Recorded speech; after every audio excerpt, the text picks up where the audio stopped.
नमस्कार, मैं हूं आपके साथ राखी लांबा। मोदी जी आने वाले हैं, बुरे दिन जाने वाले हैं, अच्छे दिन आएंगे। ऐसी पंक्तियां आपने पीएम मोदी के सत्ता में आने से पहले खूब सुनी होंगी, आपको अच्छी भी लगी होंगी। इन वादों पर आपको विश्वास भी हुआ होगा, लेकिन ये विश्वास आखिर कब टूटा? जब महंगाई 7वें आसमान पर पहुंची, जब मणिपुर जलने लगा, जब महिलाओं की आबरू पर हमला हुआ, जब टमाटर के भाव टमाटर की तरह ही लाल हो गए, और हाँ, जब युवा हाथ में डिग्री लेकर रोजगार के लिए घूमने लगे। देश की सेवा की चाह रखने वाले युवाओं को जब अग्निवीर स्कीम के जरिए उनकी इच्छा को मार दिया गया।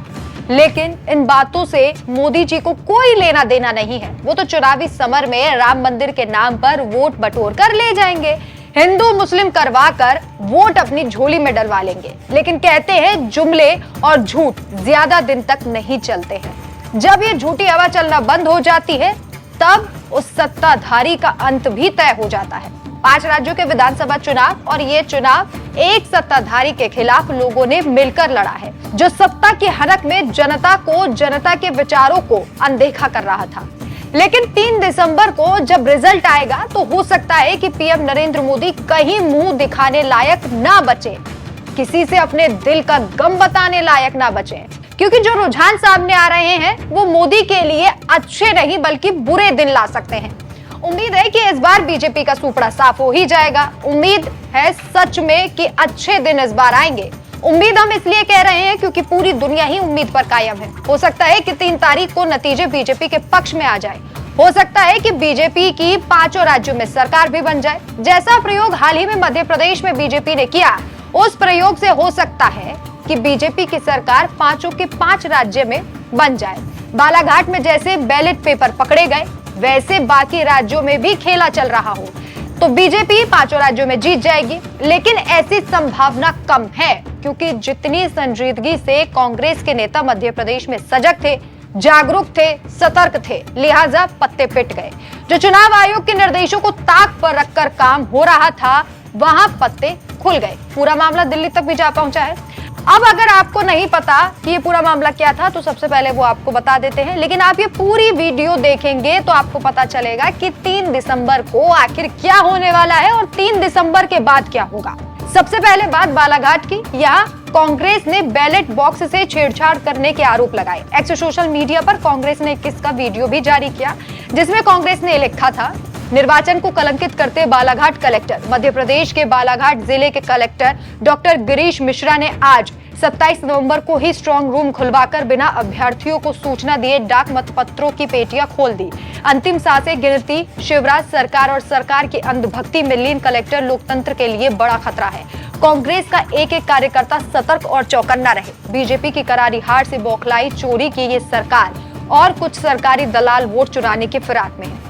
ये पूरा मामला काफी गर्मा गया। हालांकि इसे फर्जी वीडियो भी कहा गया। हम भी इस वीडियो की पुष्टि नहीं करते हैं। कांग्रेस ने इसे एक्स सोशल मीडिया प्लेटफॉर्म पर शेयर किया।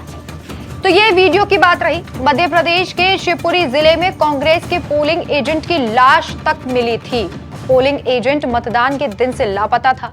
पुलिस ने मामले का खुलासा करते हुए खुद ये जानकारी दी कि उसकी लाश को, जो कांग्रेस का पोलिंग एजेंट था, एक कुएं से उसकी लाश को बरामद किया गया। अब ये सब मात्र एक संयोग तो नहीं हो सकता कि हम ये कहें कि चलिए ये संयोग है और इसको साइड में रख दें। मध्य प्रदेश में अभी शिवराज सिंह चौहान की सरकार है, और ये वही सरकार है, आपको याद दिला दें, जिसे कमलनाथ की सरकार को गिरवा कर बनाया गया था, जिसके लिए बीजेपी काफी फेमस है। अलग अलग राज्यों में भाव करती है विधायकों के, फिर विधायकों की एक जोड़ियां बनाती है, ग्रुप बनाती है, और उसके बाद जो सरकार वहां पर है उस सरकार को वो गिरा देती है। मध्य प्रदेश और छत्तीसगढ़ के चुनावी रुझान अब चीख चीख कर ये बात कह रहे हैं कि सरकार कांग्रेस की बनेगी। कई टीवी चैनल्स पर ऐसी खबरें भी हैं। हालांकि नतीजे क्या होंगे ये भविष्य के गर्त में है। मिजोरम, छत्तीसगढ़, मध्य प्रदेश, तेलंगाना, राजस्थान, इन 5 राज्यों में राहुल और प्रियंका की रैली में भीड़ और उन्हें मिल रहा प्यार कांग्रेस की जीत की गवाही दे रहा है। अब फिर वही बात मैं दोहराऊंगी कि अगर बीजेपी यहाँ कोई प्रयोग करे तो हम कुछ नहीं कह सकते। राजस्थान को लेकर कुछ राजनीतिक विश्लेषकों का ये कहना है कि राजस्थान में पेच फंसा हुआ है। कुछ का कहना है कि कहीं ऐसा ना हो वहां पर त्रिशंकु विधानसभा बने, या फिर बागी किंग मेकर की भूमिका में राजे और गहलोत की किस्मत लिखी जाए। अगर ऐसा हुआ तो दिल्ली दरबार मुश्किल में आ जाएगा। उनके तो तोते भी उड़ जाएंगे। उन्हें समझ में नहीं आएगा कि अब क्या किया जाए। बेचैनी किस कदर बढ़ गई है, आप इस बात का अंदाजा इस चीज से लगा सकते हैं कि अमित शाह जो केंद्रीय गृह मंत्री है वो पश्चिम बंगाल पहुंच गए।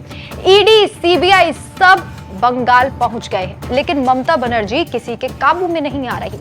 पश्चिम बंगाल में 1.5 दर्जन जो बीजेपी के जीते कैंडिडेट हैं, इस बार वो भी जीत जाए तो बड़ी गनीमत रहेगी। अमित शाह जब भी बंगाल पहुंचते हैं तो वही रटा रटाया डायलॉग बोलते हैं, और बंगाल क्या, किसी भी ऐसे राज्य पहुंचे जहां बीजेपी की सरकार नहीं है तो वो इसी डायलॉग का इस्तेमाल करते हैं कि पीएम नरेंद्र मोदी जो राज्य के लिए पैसा भेजते हैं वो ममता दीदी राज्य में नहीं लगाती, वो पैसा दीदी के लोग बीच में खा जाते हैं, कमीशन होता है, भ्रष्टाचार होता है। सिर्फ बंगाल की ही मैं बात नहीं कर रही हूं, मैं फिर से यही बात दोहराऊंगी कि बीजेपी के लोग किसी भी ऐसे राज्य में जाए जहां पर बीजेपी की सरकार नहीं है, दूसरी पार्टी की सरकार है, वहां पर अमित शाह हो या फिर मोदी हो, कोई भी बड़ा नेता हो, जेपी नड्डा तक हो, वो सेम डायलॉग मारेंगे कि राज्य के लिए जो पैसा पीएम मोदी दिल्ली से भेज रहे हैं वो जनता के लिए वहां की सरकारें रोक दे रही है, बीच में कमीशन के तौर पर लोग खा जा रहे हैं। लेकिन क्या ये सच है? अगर इसी भ्रष्टाचार और कमीशन पर हम बात करें तो खबरें तो ये है कि यूपी में जितने भी बड़े प्रोजेक्ट बने हैं वो सभी गुजरात की कंपनियों को मिले। जो राज्य विदेशी निवेश लाने की बात कर रहा है वहां बड़े बड़े प्रोजेक्ट गुजरात की कंपनियों को दिए जा रहे हैं। ऐसे 2 प्रोजेक्ट के नाम मैं आपको बता देती हूँ। पहला है बुंदेलखंड एक्सप्रेसवे और पूर्वांचल एक्सप्रेसवे। इनकी जिम्मेदारी थी अवनीश अवस्थी जी पर, जो आपको याद होगा कि योगी जी के बेहद भरोसेमंद और करीबी भी माने जाते हैं, बहुत बड़े अधिकारी भी हैं। उसमें ऐसा घोटाला हुआ, ऐसी बदनाम कंपनी को टेंडर दिया गया जिसे मोदी जी ने इसका जैसे ही उद्घाटन इन दोनों एक्सप्रेसवे का किया वैसे ही ये दोनों एक्सप्रेसवे धंस गए और दोनों को लेकर कोई कार्रवाई नहीं हुई। उन बदनाम कंपनियों पर कोई कार्रवाई नहीं हुई। शाह बंगाल में इसलिए जोश भरने गए कि अब बंगाल में भी राम मंदिर के जरिए हिंदुत्व की प्रयोगशाला बनानी पड़ेगी। कोई ऐसा राज्य नहीं है जहां से बीजेपी के लिए अभी फिलहाल शुभ खबरें आती दिखाई दे रही हो। अगर मोदी जी हार गए तो दिल्ली में बैठे हुए शाह का क्या होगा और मोदी जी खुद क्या करेंगे? उन नेताओं का सोचिए जिनसे चुनाव में जी जान लगाकर प्रचार करने के लिए मोदी जी ने खुद कहा था। जेपी नड्डा ने बैठकें ली थी, अमित शाह भी पूरा दमखम लगा रहे थे कि देखिए हमें जीत हासिल करनी है, और खुद योगी जी जिन्हें बीजेपी की तरफ से कहा जाता है कि देखिए जीत के चेहरे हैं वो। अगर योगी जी किसी राज्य में चुनाव प्रचार के लिए जा रहे हैं तो ये कहा जाता है कि वहां 100% बीजेपी जीतेगी। उनका क्या होगा? लोकतंत्र में जब सत्ताधारी के खिलाफ हवा चलने लगे तो लोगों का भरोसा खत्म हो जाता है, और अब कुछ वैसा ही हो रहा है। इंतजार है सिर्फ और सिर्फ 30 दिसंबर का। वैसे आपको क्या लगता है कि किसकी सरकार आएगी? जिसका भी आपको अनुमान है, जैसा भी अनुमान है, हमें कमेंट करके जरूर बताएं। और 3 दिसंबर को न्यूज एक्सप्रेस आप तक चुनाव से जुड़ी हुई हर अपडेट बताएगा, आप तक पहुंचाएगा। नतीजे किस तरीके से पलट रहे हैं, कौन सी पार्टी जीत रही है, कौन सी पार्टी हार रही है, हर अपडेट आप तक पहुंचाएंगे। आप हमारे साथ जुड़े रहिए। नमस्कार।